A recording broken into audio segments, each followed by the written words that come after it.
It took me over 45 years to figure out what I'll tell you in the next 5 minutes. I'll save you decades of wasted time worrying about nonsense that doesn't matter at all. The first thing I realised is to do with meaning in life. I carved out a very nice life for myself in my 30s and 40s. I spent time travelling all over the world. I lived abroad for several years, as well as doing the whole backpacking thing. When I came back, I lived right in Dublin city centre, in a little small apartment, my own space. I had a good job and I used to walk home through the shops. I loved it. I had everything my own way. I trained extensively in holistic healing, my dream course, and I did so much personal work. I had the time, energy and focus. Courses and retreats were my favourite. And I suppose all this was driven by a search for meaning and purpose. When I moved home to live with my mum at the start of the pandemic, as time went by, her needs for care increased. I realised that the meaning I found in caring for her was far, far greater than anything else I'd found in my lovely, curated life. I think parents have this one figured out by caring for their children, so shout out to them for being so clever. But even though I'm not a parent, caring for Mum has helped me grow and ground in ways that personal work never did and never could. The more dependent she became, the more I matured, way more than through process work. Because making a difference, a real difference that you can see in someone you love, has so much meaning. I can honestly say it feels like an honour and a privilege to be able to be there for her. By the way, I also love caring for the cat, although I suspect he'd be just fine without me. Kai, on the other hand, might not do as well. But there's a caveat to this. I think it's different at different life stages. There's a time and a place for looking inward and working on yourself. Bubble baths and personal process and affirmations are a really important phase of life. And so is a job. So I don't think it was a waste of time at all. It prepared me for what came later, and I'd still do it all again. But as far as meaning goes, it didn't actually bring the deep fulfilment that caring does. I think it's starting to rain.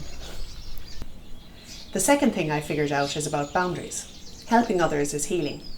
It gives you a reason to be proud of yourself, feel like you matter, and fall more in love with who you are and who you are becoming as part of the process.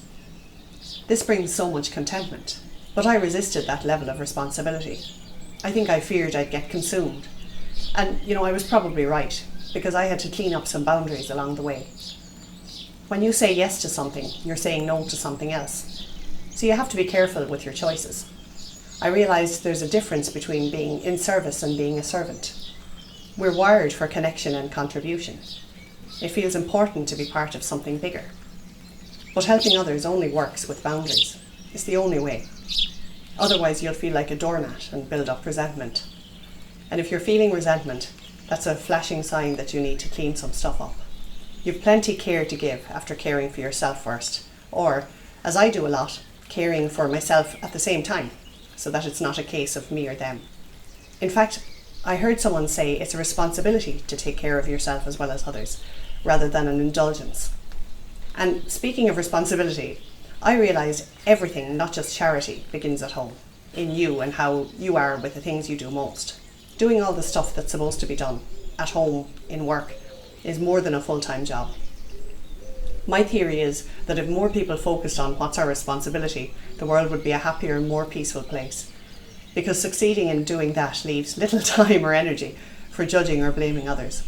Looking after your own responsibility brings peace, fulfilment and simplicity, whereas blaming others keeps you outside of yourself and keeps you powerless. That's a little tangent bonus realisation of mine.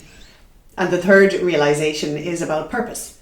I realised you can still have meaning without knowing your purpose, because life still keeps moving forward and time still goes by. Maybe I don't have a purpose, maybe I'm not so important to have a grand purpose. Maybe I have several purposes. Maybe something hugely purposeful is going to show up yet. It doesn't really matter is my point.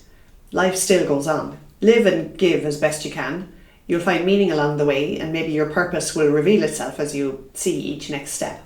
And as for mistakes, who cares anyway if you're making them along the way? Despite my introduction to this video, even if I knew all this, I don't think I'd have done anything differently. Because I think mistakes as well as successes help you grow. Going through something in the first place is what makes you learn the lessons it teaches in your bones.